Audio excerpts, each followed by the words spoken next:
Welcome in. Today, the message coming through is take time to reflect, and you can use koans or koans or conundrums to expand your consciousness. This is really fascinating. I started playing with conundrums when I came across one, and after doing it, I started getting like intergalactic channelings. My consciousness really expanded because I was asking really big questions. Now, some of us have heard of koans or koans and Koans. These are in Buddhist practice, they're given as kind of riddles or things to contemplate that can't be figured out through reason.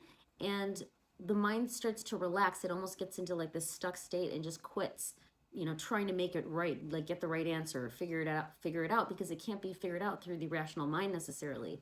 So you can have breakthroughs, you can have satori moments, like these moments of epiphany and deep insight. And I wanted to share that. Those are a few examples of koans are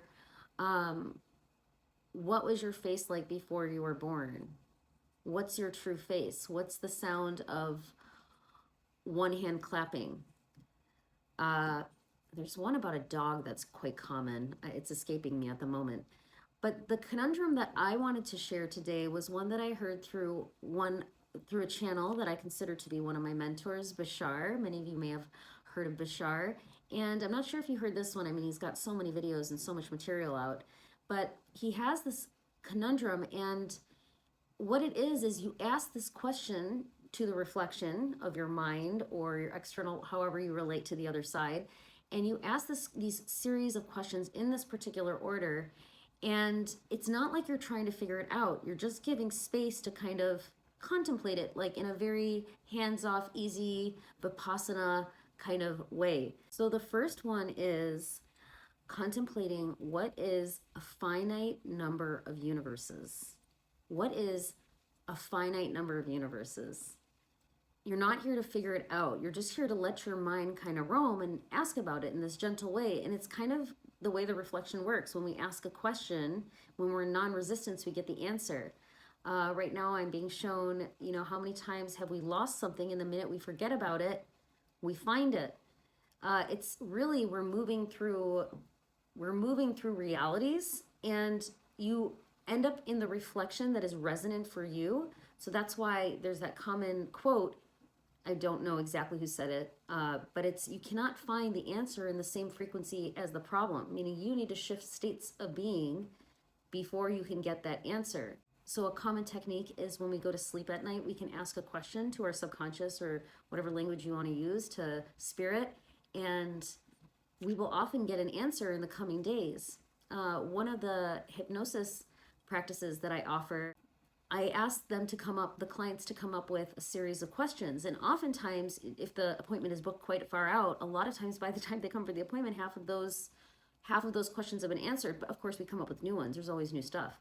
But what happens is when we ask these big questions to the universe and we go into non-resistance, we're going to get reflection. We're going to get an answer. We're going to get, even if we don't get an answer, we're going to get something that's going to kind of lead to that.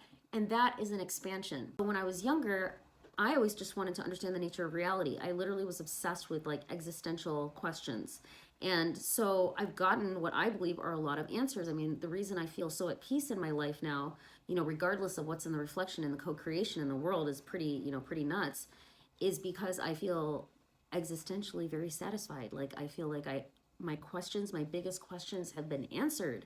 I may not know nitty-gritty details, but it's because I asked big questions. That's what Spirit's saying today.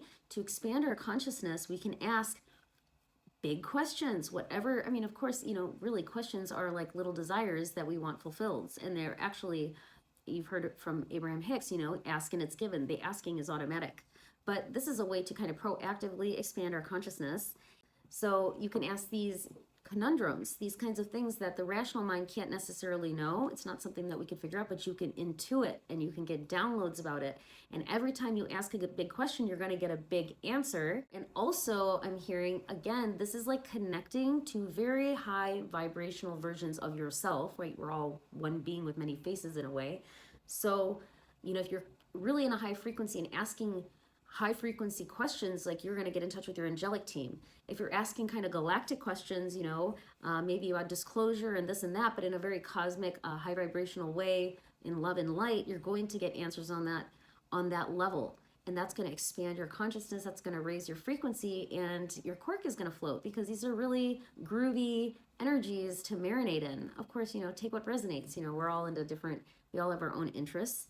My interests are particularly in this bent, in this direction. I'm not sure if I got through that whole list, so I'll just go through that again. The one that I originally heard from Bashar, it was asking about a finite number of universes is the first one. The second one is a finite number of infinite universes. So you're contemplating on this, not trying to find a right answer or anything like that, and just being open to the answer. That's what the idea is that you throw the questions out, you know, contemplate it for maybe a few minutes per question or per statement. You know, what does this mean? What does that entail? The third one is an infinite number of finite universes. And the fourth one is an infinite number of infinite universes. So that is the message for today. It's short and sweet. Spirit's saying take time to reflect. You can use these conundrums. You can ask these big questions. You'll start connecting with more multidimensional aspects of yourself, and you will expand your consciousness. If you enjoyed this message, please share your beautiful energy, like, subscribe, comment, and share. If you have any good conundrums of your own, mind-expanding practices, I'd love to hear about it in the comments and share. And if you're interested in coaching, Akashic record readings, or mind-blowing visionary art, you can find that information in the description box. Thanks for visiting, and see you in the next message.